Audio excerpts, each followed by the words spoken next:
વટવામાં મોડી રાત્રે સોસાયટીમાં બે ભાઈઓએ ચેરમેન અને તેના મિત્રના માથામાં સ્ક્રૂડ્રાઈવર મારી દેતા મામલો બીચક્યો હતો, જેમાં વરસાદી પાણી ભરાઈ જતા ગરબા કરવા માટે ચેરમેન સોસાયટીના સભ્યો સાથે સફાઈ કરી રહ્યા હતા.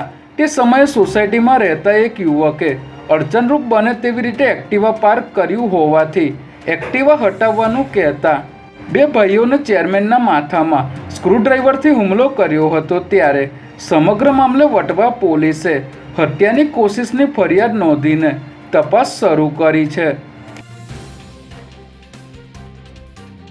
કણભાના બાકરોલમાં 13 વર્ષીય પુત્રની હત્યા કરનાર સાવકા પિતા હરિઓમ રાજપૂતની પોલીસે ધરપકડ કરી છે.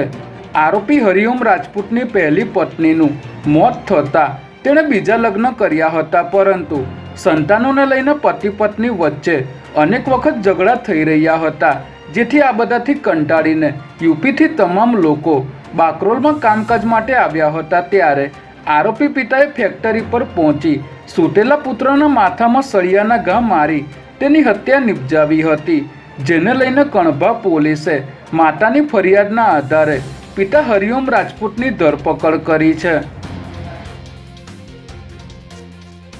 બોટાદ જિલ્લાના પાળિયાદથી સાકરડી ગામના માર્ગ પર આજે ગમખ્વાર અકસ્માત સર્જાયો હતો, જેમાં 3 લોકોના મોત થયા છે, જ્યારે 20થી વધુ લોકો ઘાયલ થયા હોવાનું જાણવા મળી રહ્યું છે. લક્ઝરી બસમાં 50થી 60 જેટલા લોકો સવાર હતા અને આ બસમાં રાણપુર તાલુકાના ઉમરાળા ગામની રત્ન કલાકાર મહિલાઓ 2 દિવસના પ્રવાસે ગઈ હતી અને પરત ફરી રહી હતી. ત્યારે સાકરડી રોડ પર પંચર પડવાના કારણે એક ટ્રક ઊભી હતી અને લક્ઝરી બસ પાછળથી આવી આ ટ્રકમાં ઘૂસી જતા અકસ્માત સર્જાયો હતો. ત્યારે ઇજાગ્રસ્ત થયેલા 7 પૈકી 2 મહિલાઓને વધુ સારવાર માટે અમદાવાદ ખાતે રિફર કરવામાં આવ્યા છે.